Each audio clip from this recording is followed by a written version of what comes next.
Praise the lord. ప్రభువైన అయిన యేసుక్రీస్తు నామంలో మీ అందరికీ మా హోసన్నా మినిస్ట్రీస్ తరపున హృదయపూర్వకమైన వందనాలు తెలియపరుస్తున్నాను. ప్రభు మిమ్మల్ని దీవించి ఆశీర్వదించునుగాక. ఈ దినమంతా విశేషమైన కృప నా దేవుడు మీకు సమృద్ధిగా ప్రసాదించునుగాక.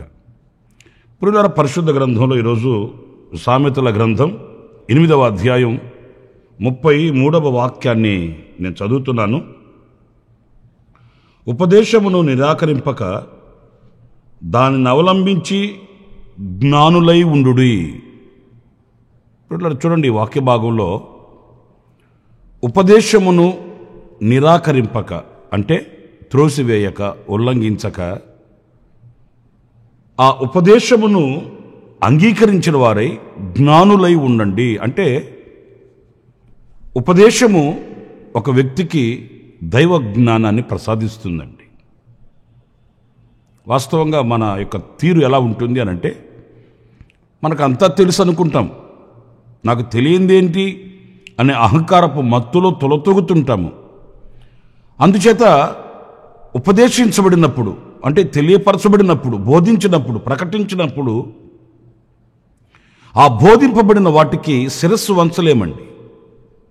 నాకు తెలిసిన విషయమే కదా అన్నట్లుగా పొరపడి అనేక విషయాలలో అపజయాలమయమై దేవుడు అనుగ్రహించే శాశ్వతమైన దీవెనకు అభాగ్యులుగా మార్చబడిపోతుంటామండి. ఎవరైతే నాకు ఏం తెలియదు, నా శక్తి సరిపోదు, నాకు దైవశక్తి కావాలి, నాకు దేవుని యొక్క కృప కావాలి అని విరిగి నలిగిన హృదయంతో వినయ విధేయతలతో ఆయన పాద సన్నిధిలో కూర్చుంటాడో ఆ వ్యక్తి అనేక విషయాలు నేర్చుకోగలుగుతాడు. జ్ఞాన సంపన్నతతో విజయ పదములో సాగి వెళ్ళగలుగుతాడండి. జ్ఞాని అని సొలొమోను కూడా ప్రభుని అడిగింది అదే. ఇంత గొప్పదైన నీ జనసమూహమునకు న్యాయం తీర్చగలవాడేవాడయ్యా? అందుచేత వివేకము కలిగిన హృదయాన్ని నాకు ప్రసాదించమని వినయ విధేయతలతో ఆయన ఒప్పుకున్నాడు. దేవుని యొద్ద అనుగ్రహాన్ని పొందుకున్నాడు. గొప్ప జ్ఞాన సంపద కలిగిన వ్యక్తిగా విజయ పదములో పాలన చేయగలిగాడండి. ఎప్పుడైతే ఆ ఉపదేశానికి మనం లోబడి మనం మన స్థితిని ఎరిగి దైవశక్తికి మనం అప్పగించుకోగలుగుతామో, ఆ ఉపదేశానికి శిరస్సు వంచిన వారమై నడకను ప్రారంభిస్తామో, దైవ జ్ఞానం అక్కడే ప్రారంభమవుతుంది. మనము నాకన్నీ తెలుసు అనే పందాలో ముందుకు వెళితే తెలిసిన విషయాలలో కూడా మనం జయాన్ని పొందలేము. దీనికి నిలువెత్తు నిదర్శనం హాయి పట్టణం అండి. ఇశ్రాయేలీలు అంతవరకు ఎన్నో పట్టణాలు జయించుకుంటూ వచ్చారు. అదే ధోరణిలో వాళ్ళు ఏమనుకున్నారు, ఈ చిన్న పట్టణం ఇది, దీనికి మరలా దేవుని దగ్గరికి వెళ్ళి మనం ఆయన ఆజ్ఞను అడగాలి, ఆయనను ఆలోచన అడగాల్సిన అవసరం ఏముంది, కొంచెమే కదా ఇది, అయినా ఇంతమంది సైనికులు అవసరమా అన్నట్లు సాహసించి సతికిలబడ్డారండి. నాయకుడైన యెహోషువకు కానివ్వండి, అలాగే ఇశ్రాయేలు ప్రజలకు అర్థం కాని సమస్యగా మారిపోయింది. గొప్ప గొప్ప పట్టణాలు జయించాం, గొప్ప గొప్ప రాజుల్ని మనం హతమార్చాం, కానీ ఈ చిన్న పట్టణం, హాయి పట్టణం, దీని దగ్గర మనం ఓడిపోవడం ఏంటి అని బంబేలెత్తిపోయారు. ఎందుకో తెలుసండి ప్రియమైన దేవుని బిడ్డలారా, నాకంతా తెలుసు, నేను చేయగలను అని ఎప్పుడైతే ముందుకు వెళతామో ఆనాడే మనకు క్షీణ దశ ప్రారంభం అవుతుంది అనే విషయాన్ని మర్చిపోకూడదండి. చూడండి, తెల్లవారుతున్నప్పుడు వలలు కడుక్కుంటున్నారు జాలర్లు. మన ప్రభు అయిన యేసుక్రీస్తు సముద్రపు అద్దరికి వెళ్ళి వాళ్ళని చూశాడు. ఆయన వారిని ఒక ప్రశ్న, మీకు ఏమైనా దొరికాయా? వెంటనే ప్రియుల ఆశ్చర్యాన్ని కలిగించే మాట, వాళ్ళు ఉన్నట్టుగా చెప్పేశారండి. అయ్యా, మేము రాత్రంతా శ్రమపడ్డాం, మాకేమీ దొరకలేదు. వాస్తవంగా అదే స్థానంలో మనముంటే మీరు ఆలోచించండి. అప్పటికి యేసు ప్రభు ఎవరో వాళ్ళకి తెలీదు.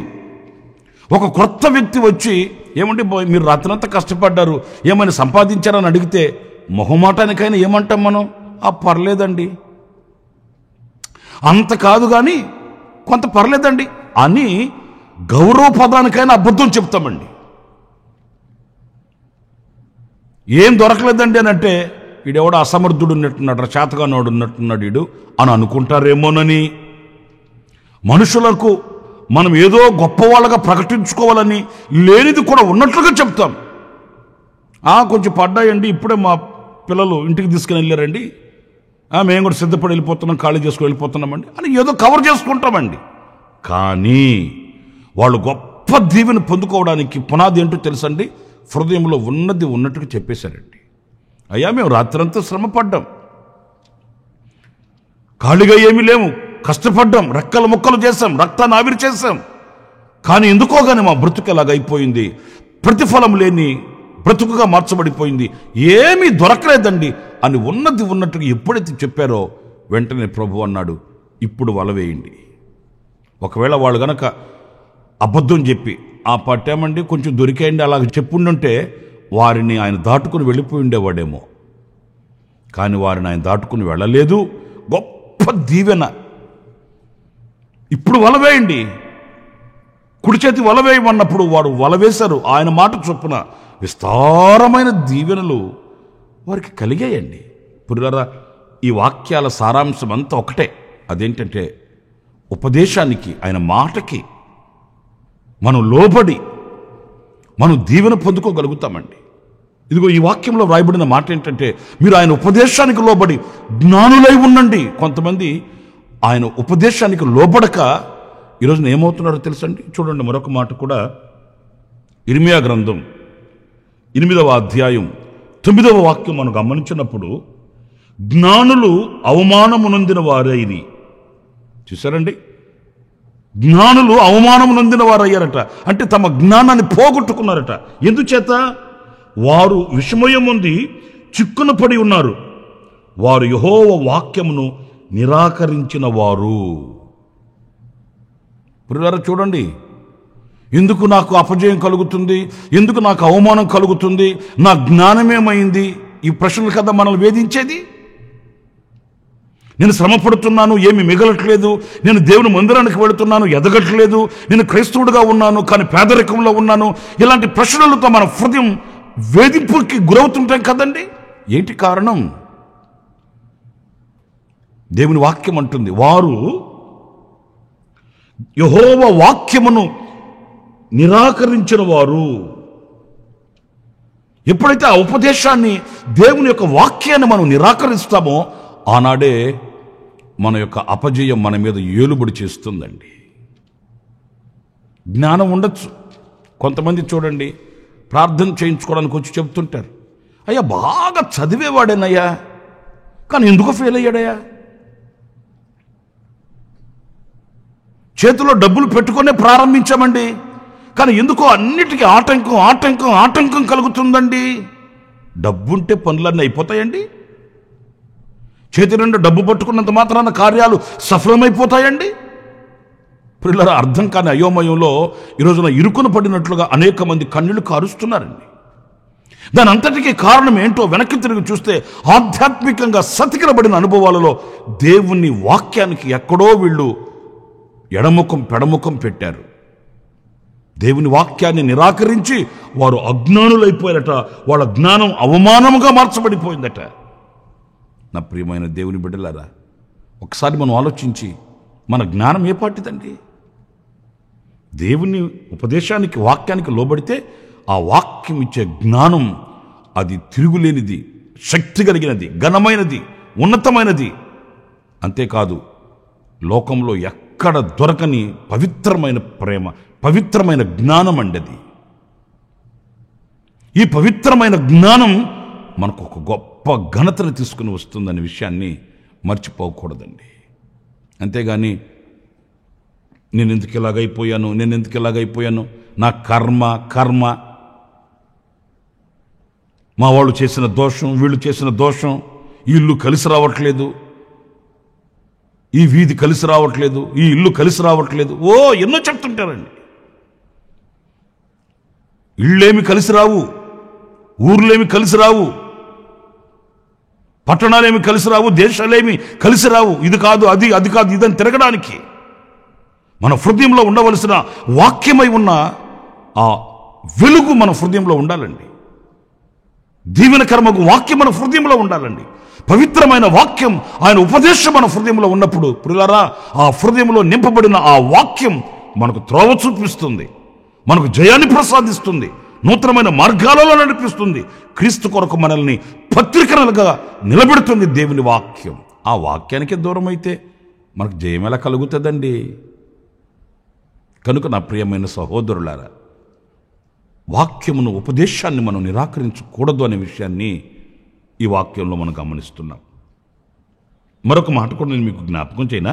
లూకాసు వార్త 7వ అధ్యాయం 30వ వాక్యంలో మనం గమనించినప్పుడు, పరిసయ్యులను ధర్మశాస్త్రోపదేశకులను అతని చేత బాప్తిసము పొందక తమ విషయమైన దేవుని సంకల్పమును నిరాకరించిరి. చూశారండి, ఇక్కడ తమ విషయమైన దేవుని సంకల్పమును నిరాకరించారంట. మొదటేమో ఉపదేశాన్ని నిరాకరించారు. ఈ 2వ వాక్యంలో మనం గమనించినప్పుడు దేవుని సంకల్పాన్ని, వారి ఎడల దేవునికున్న సంకల్పాన్ని, అంటే వాళ్ళ ఇష్టం, వాళ్ళకై వాళ్ళు ప్లాన్ చేసుకున్నారు. నేను ఎంటెక్ చదవాలి, ఆ తర్వాత అది చదవాలి, తర్వాత అది చదవాలి, నేను ఇదైపోవాలి, నేను అదైపోవాలి, వాళ్ళే ఆలోచించుకొని నిర్ణయం చేసుకున్నారండి. వారి ఎడల దేవుని సంకల్పం ఏంటి, దేవుని చిత్తం ఏంటి, దేవుని ప్రణాళిక ఏంటి, వాళ్ళు నిరాకరించారంటే. అంటే దేవుని సంకల్పం ఒక రీతిగా ఉంటే వీళ్ళు ఒక రీతిగా నడిపించబడుతున్నారు. ఈ రోజున మన వ్యక్తిగత బ్రతుకులను ఈ వాక్యానికి పోల్చుకొని చూస్తే ఈ వాక్యం మన అంతరంగాన్ని పరిశీలించట్లేదంటారా? దైవజనుడైన యోహాను అక్కడ ప్రకటన చేస్తున్నాడు, అనేకరు వచ్చి బాప్తిసం పొందుతున్నారు. అది దైవ సంకల్పం, గాడ్స్ కౌన్సిల్. కానీ వాళ్ళు ఆ దైవ చిత్తానికి విరోధులై, ఈయన దగ్గర ఏంటరా మన బాప్తిసం పొందేది, ఈయన చెప్పే మాటలేంటి, మన శాస్త్రం, ధర్మశాస్త్రోపదేశకులం మనం, పరిసయ్యులం మనం, మన స్టేటస్ ఏంటి, మన స్థితి ఏంటి? అరణ్యములు తిరుగుతూ మిడతలు తింటూ జంతువుల చర్మాన్ని వస్త్రంగా ధరించుకొని ఈ దీన స్థితిలో ఉన్న ఇతని దగ్గర మన బాప్తిసం పొందడం ఏంటి? మన స్టేటస్ ఏంటి, మన చదువులేంటి, మన పదవులేంటి, మన కులమేంటి, మన గోత్రం ఏంటి అని వాళ్ళు వాటి మీద ఆధారపడి దైవ సంకల్పం, వారి ఎడల దేవునికి ఉన్న సంకల్పం ఏంటో ఆ సంకల్పాన్ని నిరాకరించారట. ప్రియులారా గమనించండి, దేవుని సంకల్పం మన ఎడల నెరవేర్చబడితేనే జరిగే ప్రతి క్షణం మనకు ప్రశాంతంగా కనిపిస్తుందండి. కాస్త బాధకరమైన మాటిది అని చెప్పక తప్పదండి. దైవ సంకల్పం మనలో నెరవేర్చబడితేనే మనకు ఎదురయ్యే క్షణం మనకు ఆశీర్వాదకరంగా ఉంటుంది, లేని క్షణం చీకటిగా మారిపోతుందండి. ఆస్తులు అక్కడికి రావు, అంతస్తులు అక్కడకు రావు, భోగభాగ్యాలు, కులగోత్రాలు, ధనధాన్యాలు, సిరి సంపదలు ఏవి అక్కడకు రావు అనే విషయాన్ని ప్రియులారా మనం ఏ క్షణం కూడా మర్చిపోకూడదండి. దేవుని సంకల్పానికి విరోధులమై మనకు ఎదురైన ఆ చీకటి క్షణం మనం భరించలేమండి. మరి ఈ రోజున దేవుని సంకల్పానికి శిరస్సు వంచి ఆ సంకల్పానుసారంగా మనం నడుస్తున్నామా, లేక దేవుని సంకల్పానికి విరోధులమై మన యొక్క ఆలోచనలు నెరవేర్చుకుంటూ, మన తలంపులు నెరవేర్చుకుంటూ, మన ఉద్దేశాలు నెరవేర్చుకుంటూ నాకు అన్నిట్లో అధికారం ఉందన్నట్లుగా మరి ముందుకు వెళుతున్నామా? అది ప్రమాదకరమనే విషయాన్ని మనం ఈ పూట గమనించాలి, గుర్తించాలి, సరిచేసుకోవాలి. వెనుతిరిగి మరల ప్రభు పాద సన్నిధికి మనం వెళ్ళిపోవాలండి. ప్రియులారా, దేవుని వాక్యంలో మనం గమనిస్తామండి, గెత్సేమని తోటలో గరుకురాళ్ళ మీద ఆయన మోకాళ్ళేసి తండ్రికి విన్నపించుకుంటూ అంటున్నాడు, తండ్రి, ఈ గిన్నెను నా ఎదురు నుంచి తప్పించుము, అయినను నా చిత్తం కాదు నాయన, నీ చిత్తమే నెరవేర్చబడునుగాక. ప్రియులారా, ఈ సన్నివేశం హృదయాన్ని తొలిచివేస్తుంది కదా. ఆయన దేవాతి దేవుడై ఉండి వేలాది దూతగణములతో ఆయన ఆరాధించబడుతూ ఉండి, సర్వాధికారి అయిన ప్రభువు అయి ఉండి, సర్వలోక పాప పరిహారార్థమై, సర్వలోక కళ్యాణార్థమై ఈ లోకానికి ఆయన దిగివచ్చి ఆయన మనకు చూపిన మాదిరి తండ్రి ఉద్దేశములను మనము తప్పిపోకూడదు. దేవుని సంకల్పాన్ని మనం విడిచిపెట్టకూడదు. ఆ ఆఖరి క్షణాలలో ఆయన రక్తమంతా చెమట బిందువులాగా నేల మీద పడిపోతుందండి. అంతగా మహారోదనతో ఆయన ప్రార్థిస్తూ అంటాడు, నీ చిత్తమే నాలో నెరవేర్చబడునుగాక. నీ చిత్తానికి నేను విరోధిని కాకూడదయ్యా, నీ సంకల్పానికి నేను విరోధిని కాకూడదు నాయన. ఒకవేళ నాకు ఇది కష్టమేనైనా, నష్టమేనైనా, బాధయేనైనా, వేదననేనైనప్పటికీ నేను భరించడానికి సిద్ధంగా ఉన్నాను. ఒక్కటి మాత్రం నాకు కావాలి, నీ చిత్తం నాకు కావాలి. నీ చిత్తం నెరవేర్చబడాలి. నా ఎడల నీ సంకల్పం ఏంటో దానిని నెరవేర్చమని ఆయన గచ్చెమనుల కన్నీళ్లు కార్చిన ప్రార్థన మన కనులు ఎదుట ప్రదర్శించబడుతూ ఉండలేదా? నా ప్రియులారా, మరి ఎందుకు ఆయన సంకల్పమును నిరాకరించి ఆయన ఉద్దేశములను కాలరాసి ఎందుకు అపజయాలమయం కావాలి అనే విషయాన్ని మనం గుర్తించాలండి. మరొక చిన్న మాట కూడా నేను మీకు జ్ఞాపకం చేసి ముగిస్తాను. అదేంటంటే, అపోస్తలుల కార్యాల గ్రంథం 7వ అధ్యాయం 35వ వాక్యాన్ని మనం గమనించినప్పుడు, అధికారిని గాను తీర్పరిని గాను నిన్ను నియమించిన వాడెవడని వారు నిరాకరించిన ఈ మోషేను. చూసారండి, నిన్ను ఎవరాయా అధికారినిగా చేసింది, తీర్పరిగా నిన్ను చేసింది ఎవరు అని దైవజనుని నిరాకరిస్తున్నారంట. బాధాకరమైన విషయం అండి. అంటే దేవునిని నిరాకరించేవారు, ఉపదేశాన్ని నిరాకరించేవారు, ఆయన సంకల్పాన్ని నిరాకరించేవారు ఇప్పుడు సాక్షాత్ ఎక్కడికి వచ్చేసారంటే దైవ సేవకుని కూడా నిరాకరిస్తున్నారండి. ఎవరైనా నిన్ను నియమించింది? నీవు తీర్పరివా? నీవు అధికారివా? నీ మాట మేము వినాలనా? నీవు తీర్పు తీరిస్తే మేము శిరస్సు వంచాలనా అని అనేకులు ఆ సేవకుని నిరాకరిస్తున్నారంట. కానీ ఆశ్చర్యమైన సంగతి ఏంటో చెప్పనండి. ఆ తర్వాత వ్రాయబడిన మాట, అతనికి పొదలో కనబడిన దేవదూత ద్వారా దేవుడు అధికారిని గాను విమోచకుని గాను నియమించి పంపెను. స్తోత్రం కలుగునుగాక. వీడు ఎవరన్నైతే వీళ్ళు నిరాకరిస్తున్నారో ఆ వ్యక్తి ఎవరో తెలుసండి. దేవుడు అతనిని విమోచకుని గాను అధికారులు గాను ఆయన నియమించి పంపించాడట. అంటే దేవుని చేత నియమించబడి పంపబడిన వానిని కూడా వీళ్ళు నిరాకరిస్తున్నారండి.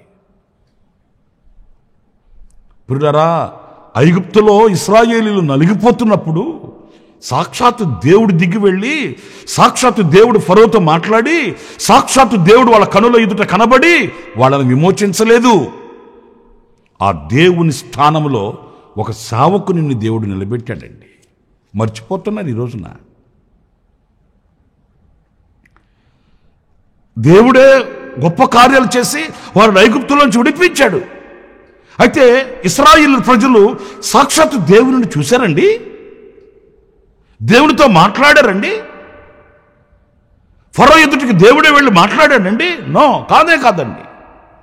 ఆ దేవుని స్థానమందు ఒక వ్యక్తిని నిలబెట్టాడు. ఆ వ్యక్తి దైవ సేవకుడు. కొంతమందికి దేవుని సేవకుడు అంటే విలువ ఉండదండి. దైవ సేవకుని మాట అంటే వాళ్ళకి పెద్ద లెక్క ఉండదండి. వాళ్ళు ఏమనుకుంటారంటే, మాకంటే ఏమైనా చదువుకున్నవాడేం కాదు కదా అలా అనుకుంటారండి. మాకంటే జ్ఞానం కలిగిన వాడు కాదు కదా ఆయన మాకు ఆలోచన చెప్పడానికి అలా అనుకుంటారండి. మీకు ఇంకా ఒక మాట చెప్తాను. కాపరికి 2 కాళ్ళండి. మరలా చెప్పనా? కాపరికి 2 కాళ్ళు.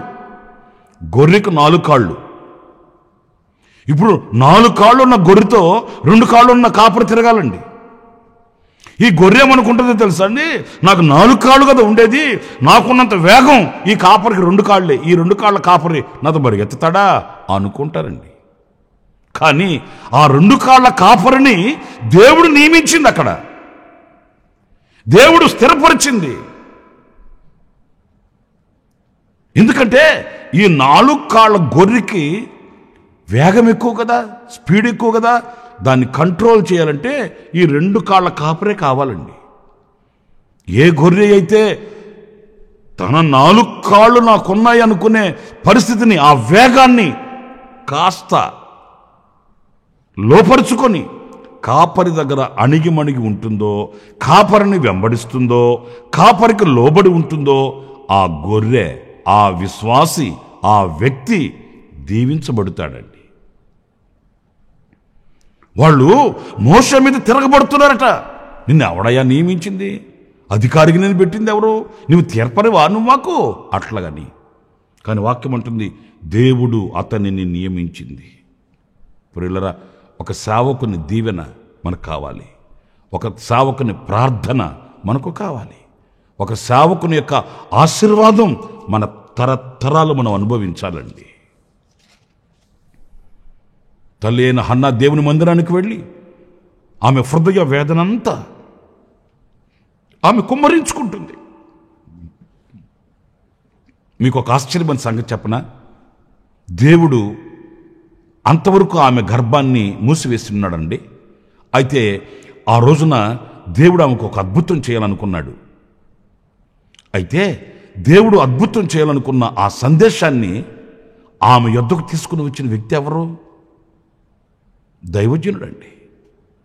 ఆయన వచ్చి అంటున్నాడు, ఇశ్రాయేలు దేవునితో నీవు ఏం మొరపెట్టుకున్నావో నీవు మొరపెట్టుకుని నీ మనవి ఆలకించబడుతుంది అన్నప్పుడు ఆమె దుఃఖముఖిరాలుగా ఉండడం మానేసిందట. ఆమె హృదయంలో ఉన్న దుఃఖమంతా పోయిందండి, సంతోషంతో తిరిగి వెళ్ళింది. నేను అడుగుతాను హన్నా తల్లిని, ఏమ్మా దేవుడు నీతో ఏమన్నా మాట్లాడా? లేదయ్యా. మరి ఎందుకు సంతోషంగా ఉన్నావు? దేవుని మాట మోసుకుని వచ్చిన సేవకుడు నన్ను దీవించాడయ్యా. ఆ దైవ సేవకుని దీవెన మన శిరస్సు మీద ఉండాలి, మన తరతరాలు ఉండాలి. మన జీవితంలో ఎప్పుడు ఆ ఆశీర్వాదం తొలగిపోకూడదండి. గనుక నా ప్రియమైన సహోదరులారా, నేను మీకు 3 విషయాలు చెప్తూ వచ్చాను. కొందరు ఉపదేశాన్ని నిరాకరిస్తున్నారట, మరికొందరు ఆయన సంకల్పాన్ని నిరాకరిస్తున్నారట, మరికొందరు ఆయన నియమించిన సేవకుని వారు నిరాకరిస్తున్నారట. జాగ్రత్త పడాలి. ఈ కడవరి దినాలలో దైవ దీవెనకు మనం ఎక్కడ దూరం కాకుండానట్లుగా ఆయన వాక్యానికి, ఉపదేశానికి హత్తుకొని బ్రతకాలి. ఆయన సంకల్పాన్ని విడువక నడవాలి. ఆయన సేవకుని దీవెన ప్రతినిత్యం అనుభవిస్తూ విశ్వాసపు పోరాటంలో ముందుకు వెళ్ళాలి. అలాంటి కృప దేవుడు మనందరికీ అనుగ్రహించునుగాక. ప్రార్థన చేసుకుందాం. తలలు వంచండి, కళ్ళు మూయండి. ఆశ్చర్యకరుడైన తండ్రి, జీవాధిపతి అయిన ప్రభువా, మీకు వందనాలు చెల్లిస్తున్నాను. నైనా మేము నీ యొక్క వాక్యాన్ని, సంకల్పాన్ని, నీ సేవకుని నిరాకరించి మేము అపజయముల పాలు కాకుండా విజయపదములో ముందుకు వెళ్ళుటకు మాకు కావలసిన వివేకమును, జ్ఞానమును మీరు మాకు ప్రసాదించి మీ వాక్యంతో హత్తుకొని మీ సంకల్పానుసారంగా అడుగులు వేస్తూ మీ సేవకుని యొక్క ఆజ్ఞానుసారమైన మార్గాలలో మేము దీవెనలు పొందుకుంటూ నీ కొరకై సాక్షిగా ఉండుటకు మీ కృపను వేడుకుంటున్నాము. మీ కృప మా ఎడల సమృద్ధిగా కనపరచమని మమ్మల్ని మీ చేతులకు సమర్పించుకుంటూ ఈ మాటలు వింటున్న ఒక్కొక్కరిని ఆశీర్వదించండి. ఈరోజు ఎవరైతే జన్మదిన శుభవేడుకలు జరుపుకుంటున్నారో వారిని ఆశీర్వదించండి. వివాహ దినాలు జరుపుకుంటున్న వారిని ఆశీర్వదించండి. ఆ రీతిగా ఎవరైనా కన్నీళ్లలో ఉంటే, వేదనలో ఉంటే, బాధల్లో ఉంటే, నిట్టూర్పుల్లో ఉంటే, ఆదరణ కోల్పోయి ఉంటే, ప్రభువు వారి ఎదుట మీరు ప్రత్యక్షమై వారు కొదువ మీరు తీర్చి ఆశీర్వదించమని మీ పాద పద్మానికి మీ బిడ్డలను అప్పగిస్తూ యేసు నామములో ప్రార్థించి వేడుకొనుచున్నాను తండ్రి. Amen, amen. ప్రభు మిమ్మల్ని దీవించి ఈ దినమంతా విశేషమైన కృపచేత నింపునుగాక. ఆమెన్. ప్రతి దినము ఈ అనుదిన కృపాను సందేశాల కొరకు ఇంకా మరిన్ని ఆత్మ సంబంధమైన సందేశాల కొరకు ఈ మా యూట్యూబ్ ఛానల్ ని సబ్స్క్రైబ్ చేసుకోండి. Pastor Ramesh open ministries.